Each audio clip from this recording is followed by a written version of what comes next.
Hi everyone, so today's video is going to be a 2021 writing wrap-up, which entails me going over all of the stuff that I wrote in 2021. I previously made videos like this in 2019 and 2020, and essentially I'll be going over each body of work chronologically throughout the year. So let's jump right in with January. So the first thing I wrote in January is a poem called We Drink. It's a really short poem, it's super bad. I sent it to a couple of magazines and then realized it is no good. And then I wrote another poem called A Burial, which is going to be published in the Fiddlehead's next issue. I will make sure to link it. I then wrote a poem called Lifesaver, again, shitty poetry, and another poem called Family Recipe. The next thing I wrote is Joanne, I'll Pray For You, which is actually a rewrite of one of the very first short stories I'd written called NYC in Your Apartment. If you're interested in learning what each short story is about, make sure to check out my 2021 short story wrap-up video, which will be linked in the description. Then I wrote a poem called The Night My Mother Learns to Use the Bus, which is actually one of my workshop poems, and it's also being published in the Fiddlehead's next issue. I then wrote a short story called How to Spell Alpaca, which was pretty fun. I think that was a story that I'd written in about 15 minutes. I then wrote another poem called Call Me From the Smoke Alarm, and another short story, this one was flash fiction, called Shark Swimming. The final poem I wrote for this month was a poem for my workshop called Spot the Difference, and I closed out the month by drafting my short story, The Party. So in February, I wrote way less things. January, I don't know what was in the water in January, but in February, I wrote a poem called Psychiatry in Downtown Toronto, which was also for my poetry workshop. I then drafted a short story for my fiction workshop called Protect the Young. And finally, I redrafted a poem for my workshop, which was actually a really old poem, and it ended up getting the title If We Grew Up. Then in March, I wrote a poem called Reunion for my workshop as well. And finally, a short story called Where to Run When the Lamb Roars, which is recently published in the Thames Review, so I'll make sure to link it. It is free to read, it's online. So for April, I didn't write as much. I wrote a little flash fiction piece called Carousel Pony and another flash fiction piece called 5 Times Fast, and these were all exercise prompts based off of a little class that I took with K-Ming Chang, which was absolutely phenomenal. Then in May, I wrote a short story called What Leaves Her, which is one of my favorite short stories. It's pretty short, but I really like it. And now June. I started off the month by writing a poem called Hailing. Then I wrote a flash fiction piece called Jeremy. And as for poems, I wrote a poem called My Past Bodies Walk Into a Room and another poem called What's the Difference Between Good and God. In July, I wrote a short story called The Window of a Stranger's House and closed off the month with just having written that one thing. And in August, I wrote a microfiction story called Ninth Life. In September, I wrote a short story for my workshop called Eat Well. I also wrote 2 poems, one called Egg Fried Rice and one called Moving in 4 Steps, which were for my new poetry workshop. In October, I started off the month by drafting a short story called Listen to the Ocean, and then I wrote a whole bunch of poems for my poetry workshop. So the first one was My Father's Eating Habits, and then I finished up a poem called The Television Tells My Future, and finally another poem for my workshop called At Night I Rest My Limbs in Water and Search for My Mother's Father's Mother's Tongue. In November, I started off the month by writing a poem after Selena Bowen's poem of the same title called Run the Hurt. Then I drafted a poem called Death of a Language, which I think I'm going to workshop next term. I finally finished up a poem called Are You Counting Sleep or Are You Making a Turducken? Which, if you know anything about me, I've been working on a turducken poem for a very long time. Don't ask. And so there's like 20 different turducken poems, and this is the one that I finally finished. Finally, I finished off the month by writing a short story called Jasmine's Brows and Cuts, which was actually for a final for my short story class. And in December, which is when I'm filming this on the 21st, I have not written anything. So I do have a short story to draft. So what am I currently writing? So of course I am working on larger projects that I didn't finish. So the first is Feeding Habits, which is a novel I've been working on since April of 2020. 2021 was not the year I finished it. So first I drafted a chapter called Something Held, and this is actually finished up from 2020. I don't really know how much I wrote in 2020 versus how much I wrote this year, so we'll just have to take my word for that. Then I wrote a chapter called Swan Song, and this chapter is actually unfinished. It's the most recent chapter of the book. I have not tinkered with it since I think very early summer or late spring. And then I wrote another chapter called Initial Condition, and this is actually a predecessor to Something Held, despite the fact that I wrote Something Held first. So what I ended up doing is I wrote a new chapter and inserted it into the book, and that one one ended up being initial condition. So in total, from those 3 chapters alone, I wrote 20,442 words of feeding habits this year, which is less than I wrote in 2020, but like, I'm not upset about it. I didn't realize how little I'd written feeding habits this year until I was scripting out this video. But still, 20,000 words is a lot, especially since most of the year, like the latter half, was spent working on 7th Virtue, and I barely worked on feeding habits for the first half of the year anyways. Then of course I'm working on my contemporary fantasy novel called 7th Virtue, and I wrote about 51,534 words of this book, so 51K of a book that I started in May and now it's December. Like, that's a lot of words for me. That's like 70,000 words of fostered in a year, which is pretty good. I also wanted to put in a section for this video for the amount of submissions I did and sort of break down submissions, rejections, etc. So I submitted my work about 55 times this year. So of the 55 submissions, 7 I had to withdraw because the story was published, or one of the stories I just had to pull for other reasons. 6 of them were because I'd gotten the story published. 4 were acceptances, 36 were rejections, and 8 have not been responded to yet. Hopefully the math is right on that, but give or take. So I also wanted to note I did get 8 second tier or personalized rejections. It's sort of a mix. Some of them were personally from the editor giving feedback and commendation for the work. Some of them were just like a second tier, like form rejection. So this is the part of the video where I just sort of do a reflection, be a little bit chattier, casual about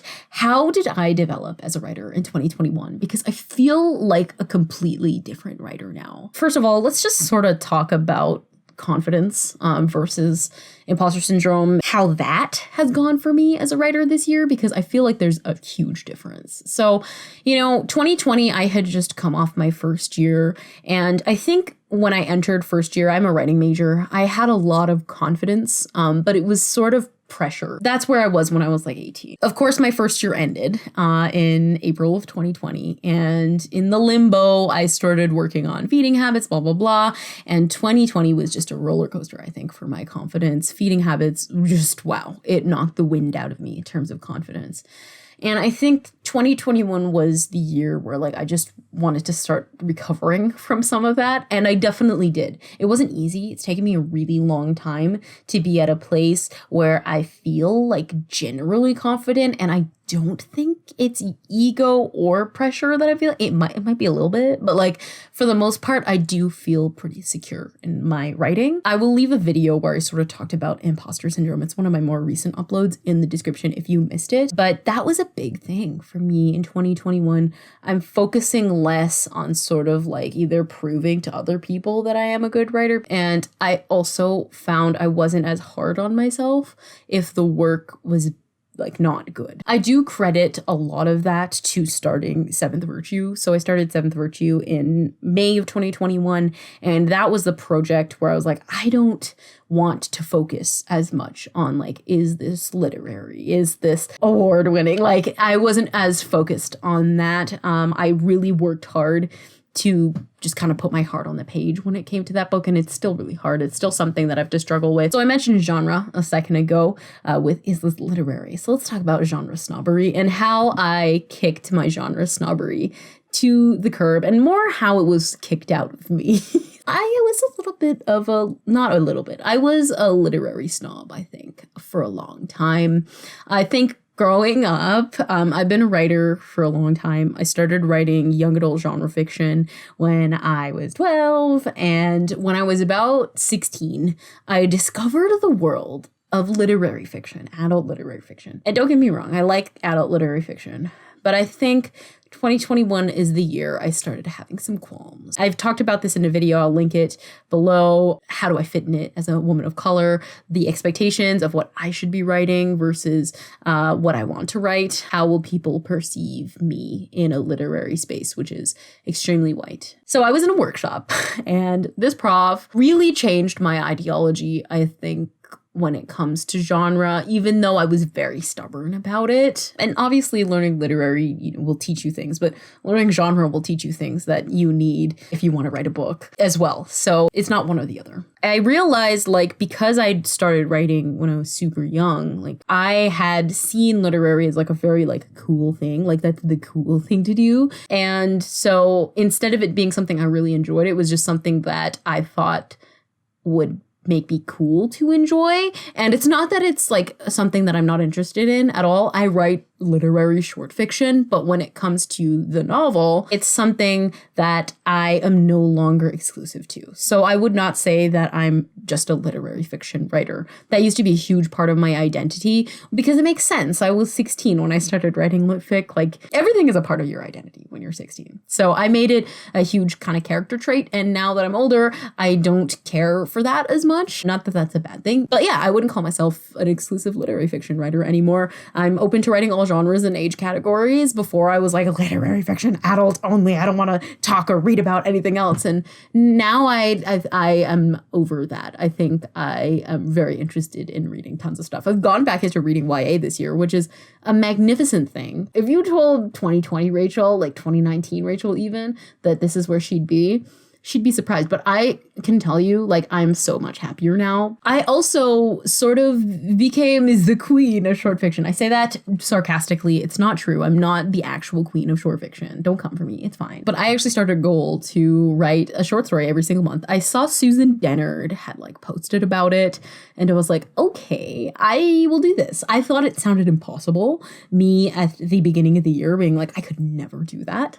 And then I did it, which means I've come out of the year with a short story collection. It's basically done. Like, it needs a couple of stories. Even in this collection alone, you can see the style shift. A lot of short fiction this year. I feel like I really got comfortable with the form. So I do have a short story collection now. It's called She Is Also Dead. I will pop up the cover because I never uploaded the video of me making it. I will. It's just taking me forever to edit, but I'm really happy with how the collection is shaping up. Quite a few of the stories are published now. I think 4 or 5 of them are published now, which is pretty exciting. So content. I was writing a lot of like super high concept, weird fiction. Actually, in March, the story that I wrote, Where to Run When the Lamb Roars, that story is like a different kind of style for me. I feel like I haven't written short fiction like that in a long time, but that makes a lot of sense. It was at the beginning of the year that I wrote that story. But I write less of these very like super high concept stories and more super, I don't want to say boring because I love my short fiction, but like contemplative midlife crisis fiction. I also feel like I've developed a kinder process this year with less perfectionism at the forefront. I am not going to sit here and be like, I'm the perfect writer. I don't care what I write and I never feel bad. Honestly, I feel like for 2-3 months, I felt that way. I was like, I no longer feel judged by myself.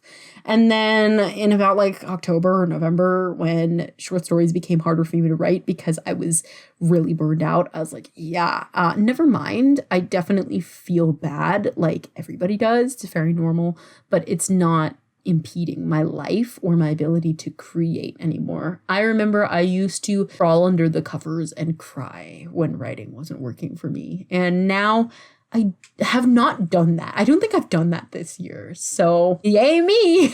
I feel like I've gotten to the point where I'm dealing a little bit better with difficulties in writing, and I don't see it as much as a personal failure, as more a symptom of something larger. I also realized this year that I have taken like long, like lengths of time with no writing because my degree takes up way too much time and energy. So essentially, I have written a lot less in 2021, despite writing a lot. So with Feeding Habits, for example, I mentioned I have not written that book, I think, since June. And now it's December, and I might just be like being an adult where like time just goes by so quick that like it was just June and I haven't worked on that book in a while, but it doesn't feel like I haven't worked on it in forever. I've definitely noticed my writing degree in 3rd year for sure has taken a lot of time and energy that I put there rather than in my personal work, which has been pretty difficult for me, I talked about it in my other video, talking about how I want to quit writing. It's a sacrifice, I guess, but a sacrifice that leads to the next point, which is extreme burnout. So yeah, I experienced a lot of burnout this year because I think I have been writing at an extremely high level since 2020. And so I've felt a lot of like exhaustion this year for sure. And with that exhaustion, here's the next point. It makes me feel like I'm a different writer than I used to be. I'm more of a mature writer than I was before. I also feel less in touch with writing because there's less time and energy to devote to it. And I think that's kind of a sad sort of conclusion of this year. I feel like a writer. I didn't feel as defined or connected to my work this year. I love all the work that I put out. That doesn't mean that the process was bad. And I loved writing this year, but I don't feel like a capital W writer at the moment. So I think 2021, the exhaustion really started to kick in. To end off on a less sad note, I feel like I have made giant strides in my career. Like I feel like this is the point where I've broken into the career. I'm right at the very beginning of it, but I feel like I've broken through the ice a little bit this year, which is very exciting. So I had a couple of like nominations for large prizes, like the Riesling Award, a National Magazine Award. I had a short story nominated for the National Magazine Awards. I was shortlisted for the Malahat Review's Far Horizons Award for short fiction, which was huge. And I think seeing those little wins and then quite a few publications come out this year has been really big and nice for me. And I was really proud of myself this year because I did a lot. I feel like in previous years, I haven't looked back on the year and been proud of how much I did, like in terms of the writing. But this year I am. Even though it's difficult to feel like a capital W writer, I look back and I'm like, I kicked ass in 2021 when it came to writing. Like I did so much and I committed so much. Like, I don't know if it's just like me where it feels like you're not doing enough. And then just being able to look back and like make it all into a video makes you realize that you did a lot. And I'm really happy with how much I accomplished this year. The fun part of the video, how many words did I write this year, and did I beat my total from last year? So in total, I wrote about, this is an approximation, but about 97,986 words. Woo! Let's just be super excited about it. That's in comparison to last year's total. Last year, I wrote 87,000 words. I'm very happy with how much I wrote this year, and I hope that you're very happy with what you wrote this year. Let me know in the comments how you're feeling about writing in 2021. Did it go well for you? Do you feel good about it? Do you not feel good about it? Let's talk in the comments below. But I hope that you guys had a wonderful year. It has been very difficult in these very challenging times. I hope that you were able to find like a little spark of joy this year. If you ever need to chat with me, because these years have been difficult and life is just hard in general, feel free to send me a message on my Tumblr. My messages are always open. I would love to chat. Thank you for all the support that you've given to the channel this year, and I will see you in another video in 2022. All right, bye.